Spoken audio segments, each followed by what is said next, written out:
Hello guys. So ఇక్కడ headline చూసుకుంటే కనుక ఇంటర్ మొదటి ఏడాది పరీక్షలు. సో ఇంటర్ ఫస్ట్ ఇయర్ నుంచి ఇప్పుడు సెకండ్ ఇయర్కి వెళ్ళారు కదా, వాళ్ళకి ఇంటర్ ఫస్ట్ ఇయర్ ఎగ్జామ్స్ అనేవి జరగలేదు. అండ్ ప్రీవియస్గా 10th క్లాస్ ఎగ్జామ్స్ కూడా జరగలేదు. కాబట్టి వాళ్ళకి ఖచ్చితంగా ఇంటర్ ఫస్ట్ ఇయర్ ఎగ్జామ్స్ అనేవి జరపాలని చూస్తున్నారు. అది కూడా ఎప్పుడంటే అక్టోబర్ మంత్లో కానీ నవంబర్ మంత్లో కానీ. ఇక్కడ చూడండి, అక్టోబర్ లేదా నవంబర్. సో ఇంకా చాలా టైం ఉంది. ఈ మంత్స్లో ఇంటర్ ఫస్ట్ ఇయర్ ఎగ్జామ్స్ అనేవి కండక్ట్ చేయాలనుకుంటున్నారు. సో ఎవరికైనా ఇంట్రెస్ట్ లేకపోతే కనుక మేము ఎగ్జామ్స్ రాయం, మాకు ఇంట్రెస్ట్ లేదనుకుంటే కనుక వాళ్ళకి మినిమం 35 మార్క్స్ ఇస్తారు ఇక్కడ. సో మీరు ఎగ్జామ్ అటెంప్ట్ చేస్తే మీకు అటెంప్ట్ చేసిన మీరు రాసిన దానికి మార్క్స్ వస్తే, లేకపోతే 35 మార్క్స్ అనేవి ఇస్తారు, అంటే pass marks.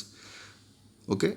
And intermediate second year results అనేవి ఈ మంత్ 21 అంటే రేపే రిలీజ్ చేస్తామని ఇక్కడ న్యూస్ అయితే వచ్చింది. సో ఇక్కడ చూస్తే ఇంటర్ ఫలితాలు 21న, ఇంటర్మీడియట్ ఫలితాలను బుధవారం విడుదల చేయాలని అధికారులు ప్రాథమికంగా నిర్ణయించారు. దీనిపై కసరత్తు చేస్తున్నారు. సో రేపు రిజల్ట్స్ రిలీజ్ అయ్యే అవకాశం ఉందంట. రిలీజ్ అవుతే రేపు రిలీజ్ అవ్వచ్చు, అంటే న్యూస్ వచ్చింది కాబట్టి చెప్తున్నాను. లేదంటే గవర్నమెంట్ సంగతి మనకు తెలిసిందే కాబట్టి 1 or 2 days డిలే అయినా ఆశ్చర్యపోకర్లేదు. సో ఎలాగైనా ఒక 2 or 3 daysలో రిజల్ట్స్ అనేవి వస్తే రేపు వచ్చేయచ్చు.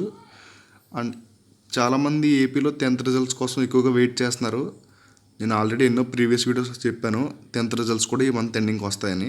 So intermediate results once release అయ్యాయంటే నెక్స్ట్ మంత్ 10th రిజల్ట్స్ కూడా రిలీజ్ అయిపోతాయి కొన్ని డేస్ గ్యాప్లో.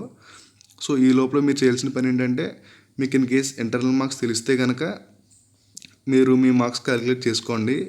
జీపీఏ క్యాలిక్యులేట్ చేసుకోండి. 10th జీపీఏ అనేది ఎలా క్యాలిక్యులేట్ చేసుకోరో ఆల్రెడీ వీడియో కూడా చేశాను, చూడండి కావాలంటే. సో ఇది సంగతి. సో ఈ మంత్ ఎండింగ్కి ఖచ్చితంగా 10th రిజల్ట్స్ వస్తాయి, don't worry about that. So ఇంకా డౌట్స్ ఉంటే కామెంట్ చేయండి. అండ్ ఇలాంటి లేటెస్ట్ అప్డేట్స్ కోసం మన ఛానల్ని సబ్స్క్రైబ్ చేసుకోండి.